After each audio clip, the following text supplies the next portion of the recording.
नमस्कार।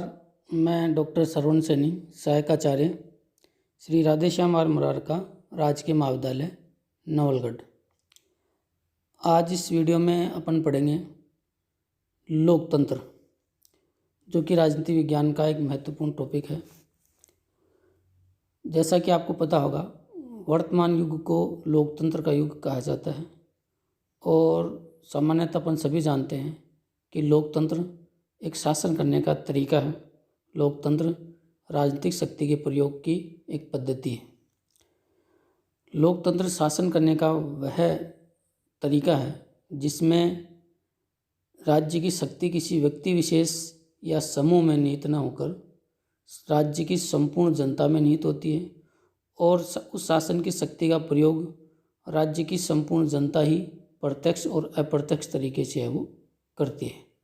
तो इस अर्थ में लोकतंत्र शासन करने का वह तरीका है जिसमें शासन की संपूर्ण शक्ति का प्रयोग जो है वो संपूर्ण जनता के द्वारा ही किया जाता है।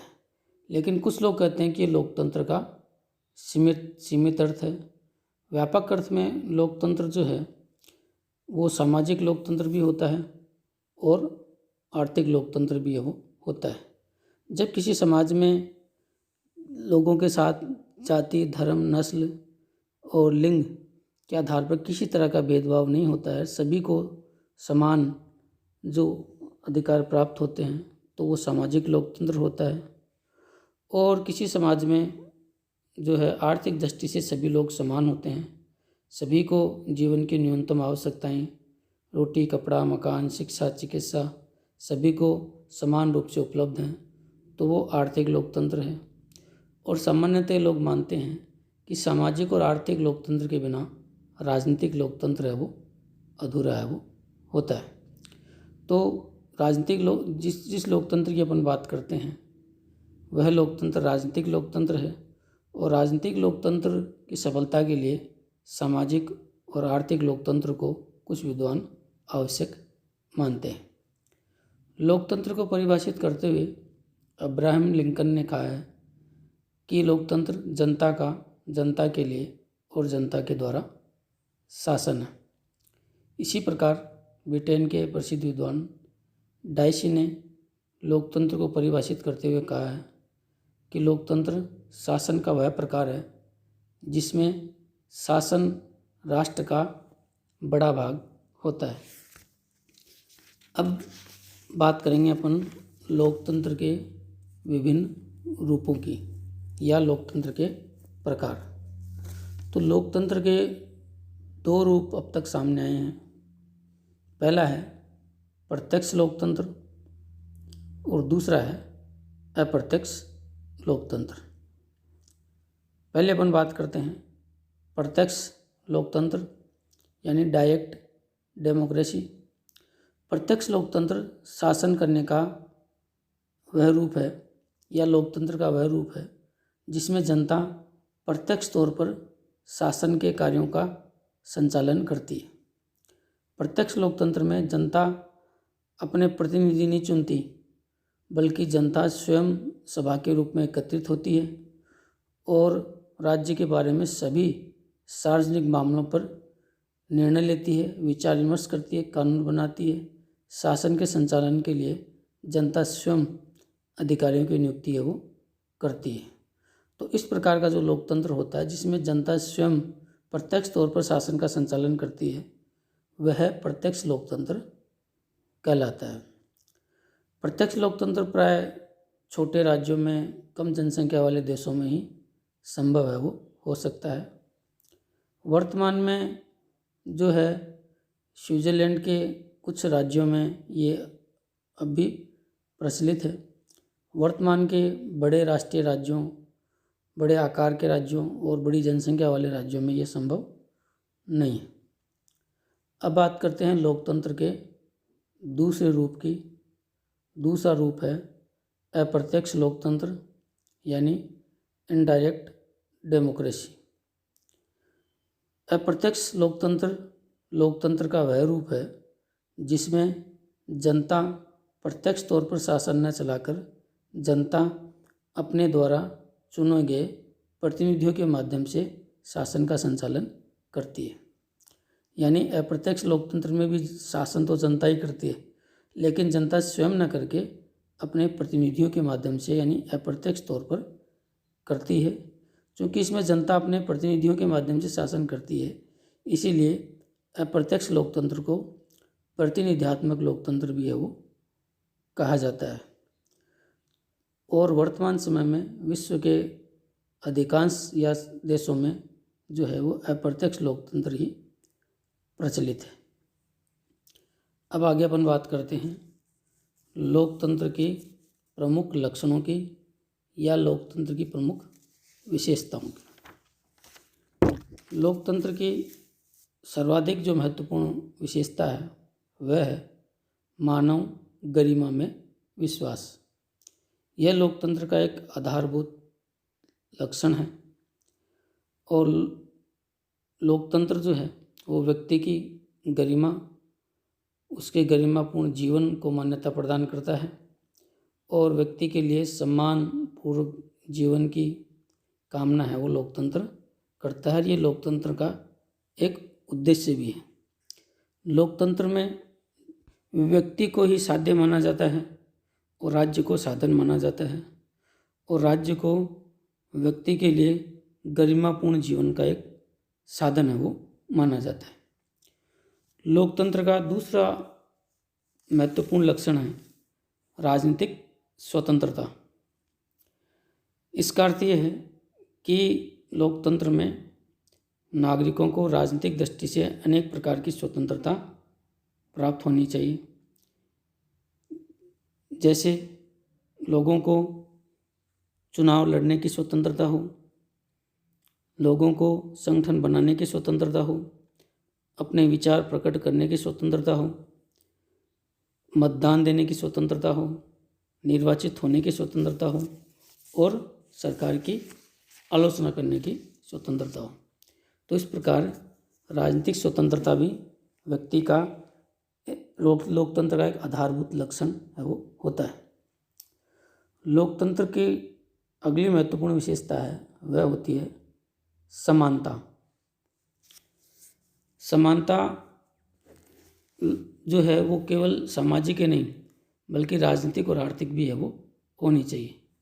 यानी सामाजिक दृष्टि से कोई भेदभाव नहीं हो, जाति धर्म लिंग आधार के आधार पर कोई भेदभाव नहीं हो, सभी को सामाजिक स्तर पर समान माना जाए। राजनीतिक दृष्टि से कोई भेदभाव नहीं हो और आर्थिक दृष्टि से भी सभी समान हो।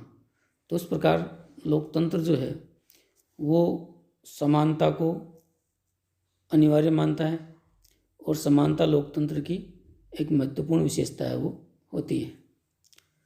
लोकतंत्र की अगली जो महत्वपूर्ण विशेषता है वह है विधि का शासन।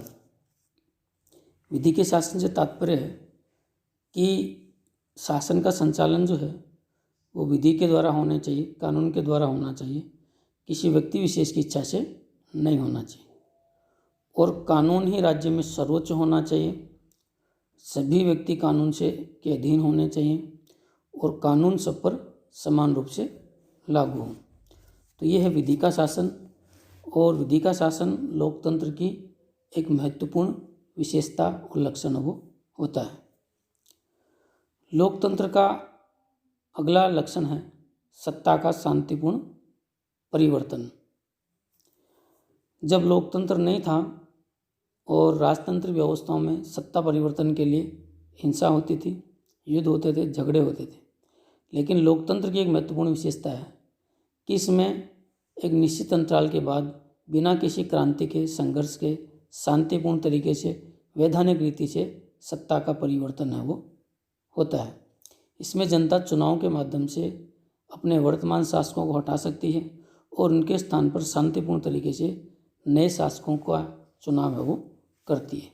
तो इस प्रकार सत्ता का शांतिपूर्ण परिवर्तन लोकतंत्र की एक महत्वपूर्ण विशेषता है वो होती है। लोकतंत्र की अगली विशेषता है नियतकालीन चुनाव। तो चूंकि लोकतंत्र में जनता ही अपने प्रतिनिधियों का चुनाव करती है और अपने प्रतिनिधि चुनने के लिए लोकतंत्र में एक निश्चित अंतराल के बाद चुनाव होने अनिवार्य है वो होते हैं। अलग अलग देशों में जो है अलग अलग समय के आधार पर चुनाव होते हैं। जैसे भारत में लोकसभा के चुनाव 5 वर्ष के लिए होते हैं, ब्रिटेन में 5 वर्ष के लिए होते हैं, जापान में 4 वर्ष के लिए होते हैं।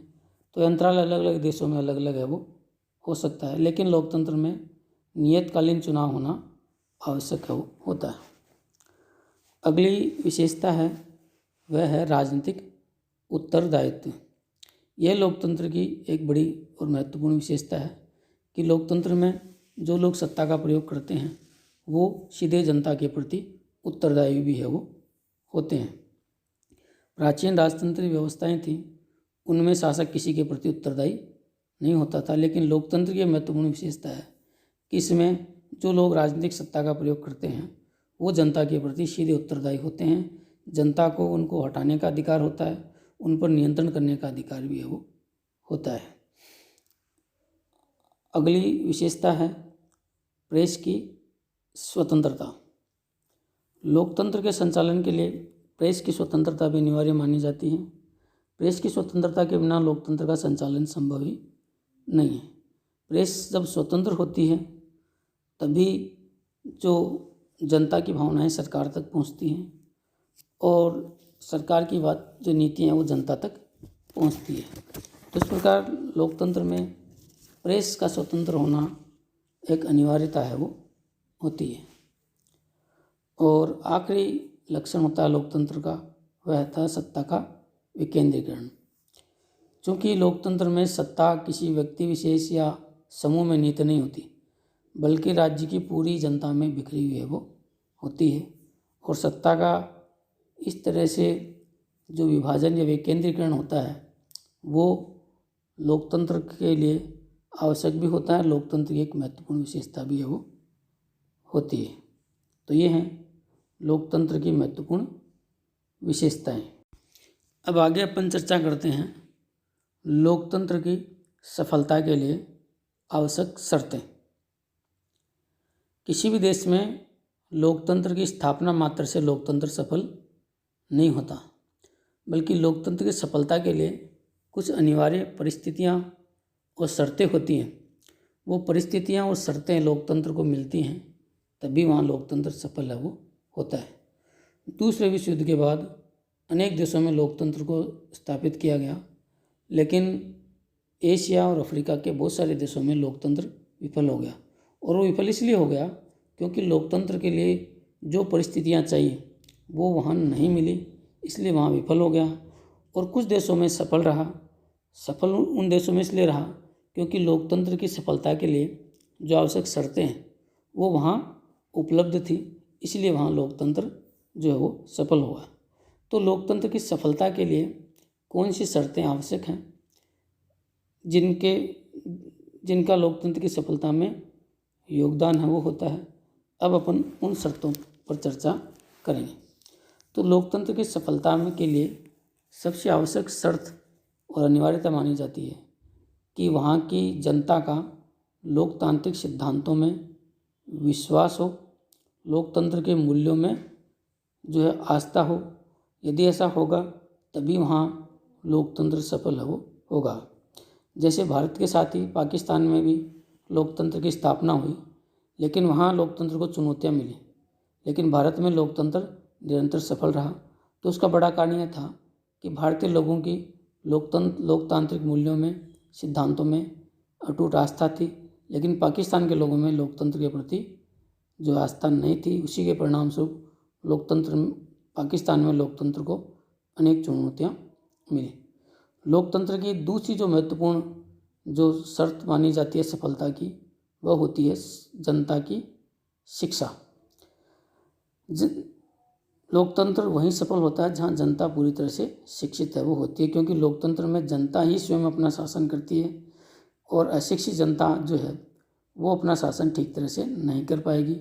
इसीलिए जो जनता का शिक्षित होना लोकतंत्र की सफलता के लिए आवश्यक है, वो माना जाता है। लोकतंत्र की सफलता की एक आवश्यक शर्त है वो जनता की जागरूकता की भी मानी जाती है, क्योंकि जनता की उदासीनता जो है वो लोकतंत्र के लिए घातक है, वो होती है। जनता जागरूक होती है तो वह सरकार के कार्यों पर कड़ी नज़र रखती है और अपने लोकतांत्रिक अधिकारों का सही तरह से प्रयोग करती है। लोकतंत्र की सफलता की अगली जो शर्त है वो मानी जाती है प्रेस की स्वतंत्रता, जो कि अभी पहले मैंने आपको बताया था कि लोकतंत्र की सफलता के लिए प्रेस का स्वतंत्र होना आवश्यक है। स्वतंत्र प्रेस सरकार की नीतियों को जनता तक पहुंचाती है, जनता की भावना को सरकार तक है वो पहुंचाती है।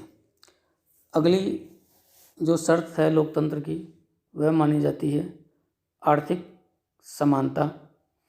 तो ये भी मैं पहले आपको बता चुका हूँ। आर्थिक समानता का अर्थ है कि जनता में जो आर्थिक दृष्टि से समानता हो, गरीबी और अमीरी की खाई है वो अधिक गहरी न हो, और लोगों का आर्थिक स्तर इतना हो कि जीवन की न्यूनतम आवश्यकताएं सभी की पूरी हों। ऐसी स्थिति होगी तभी जनता अपने राजनीतिक अधिकारों का प्रयोग ठीक तरह से कर पाएगी।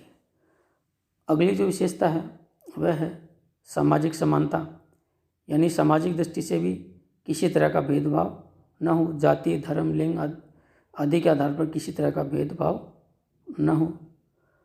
अगला जो शर्त है वह होती है राजनीतिक स्वतंत्रता, कि लोगों को विचार, अभिव्यक्ति, संगठन बनाने, राजनीति में भाग लेने आदि की पूरी स्वतंत्रता होनी चाहिए। ये स्वतंत्रताएं होंगी तभी लोकतंत्र है वो सफल हो पाएगा। और अगली जो शर्त मानी जाती है लोकतंत्र की सफलता के लिए वह है राजनीतिक दल। लोकतंत्र के सफल संचालन में राजनीतिक दल भी अपना महत्वपूर्ण योगदान है वो देते हैं। बिना दलों के लोकतंत्र का संचालन संभव नहीं। कुछ विद्वानों के द्वारा यह कहा गया है कि जिस प्रकार किसी गाड़ी को चलाने के लिए ईंधन की आवश्यकता होती है, उसी प्रकार लोकतंत्र को चलाने के लिए भी राजनीतिक दलों की आवश्यकता होती है। राजनीतिक दल लोकतंत्र के में एक ईंधन का काम भी है वो करते हैं। तो इस प्रकार ये कुछ ऐसी शर्तें हैं जो लोकतंत्र की सफलता के लिए आवश्यक है वो मानी जाती है। तो ये हैं लोकतंत्र की सफलता के लिए आवश्यक शर्तें। धन्यवाद।